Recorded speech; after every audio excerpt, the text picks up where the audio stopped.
Starting at number 6, we have Trigun. And before you say, hey, isn't that just a space western? Hold your horses, partner.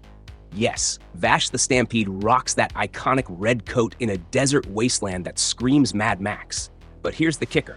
This world runs on plant technology that's basically magic disguised as science. Vash himself is living proof that this show transcends genres. The guy's technically not even human. He's got an arm that transforms into a literal cannon of destruction, and he can level entire cities. But does he? Nope. He'd rather eat donuts and flirt with ladies because he believes every life has value. It's like having Superman's power with Gandhi's philosophy, all wrapped up in a gunslinger's aesthetic.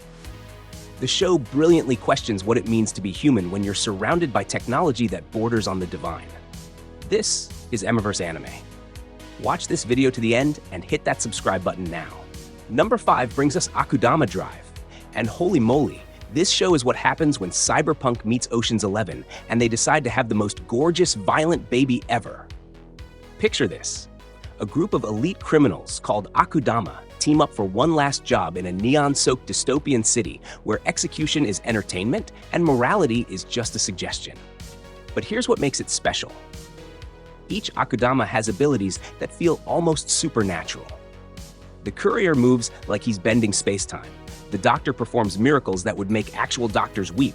And don't even get me started on Cutthroat's unsettling charm. The ordinary girl caught in their chaos becomes the most extraordinary of them all, proving that sometimes the best fantasy element is just human determination in an impossible world. Plus, the animation is so crisp you could cut glass with it. At number 4, we dive into Lazarus. And folks, this one's a trip and a half. Set in a world where a miracle drug can resurrect the dead, we follow a special task force dealing with the chaos that ensues when people start coming back wrong. Imagine if zombie movies met medical dramas, but instead of shambling corpses, you get philosophical questions about consciousness, identity, and what it truly means to be alive.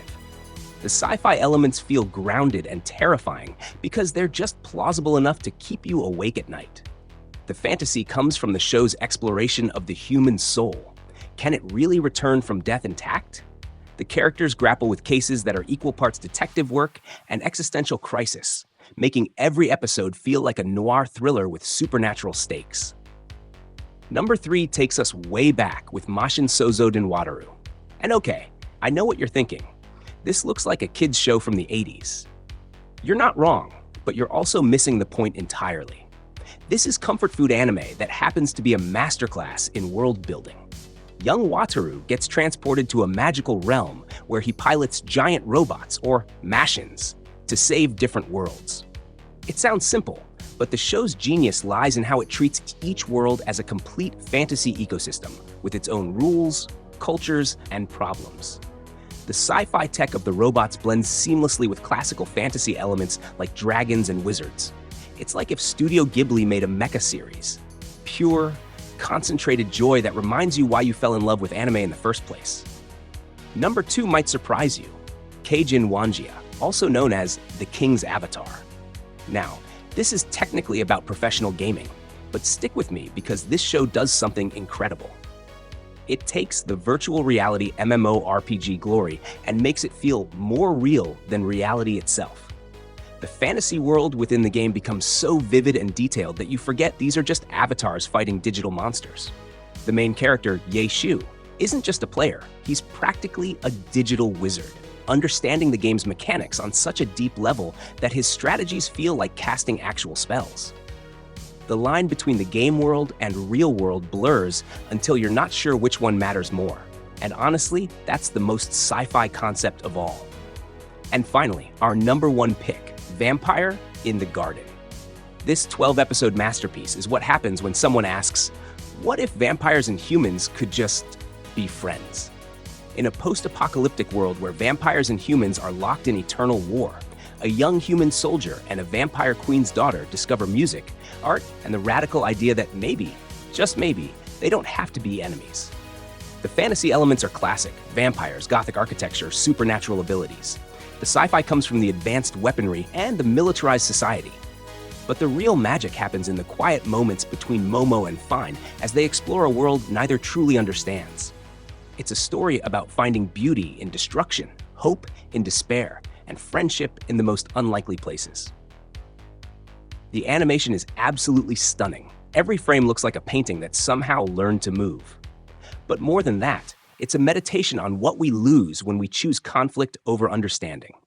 In just 12 episodes, it tells a complete, heartbreaking, beautiful story that will stick with you long after the credits roll. These 6 anime prove that the best fantasy sci-fi doesn't just show us impossible worlds, it helps us understand our own world better. They take the familiar and twist it just enough to make us see everything differently. Whether it's questioning the value of life, exploring digital identity, or simply reminding us that friendship can bloom anywhere, these shows use their fantastical elements to tell deeply human stories. So there you have it, 6 anime that blend genres so smoothly, you'll wonder why more shows don't dare to be this creative. Each one offers something different, but they all share that special quality that makes great anime great. They make you believe in the impossible while teaching you something real about being human. Which one caught your attention? Let me know in the comments. And remember, the best adventures always start when you're brave enough to step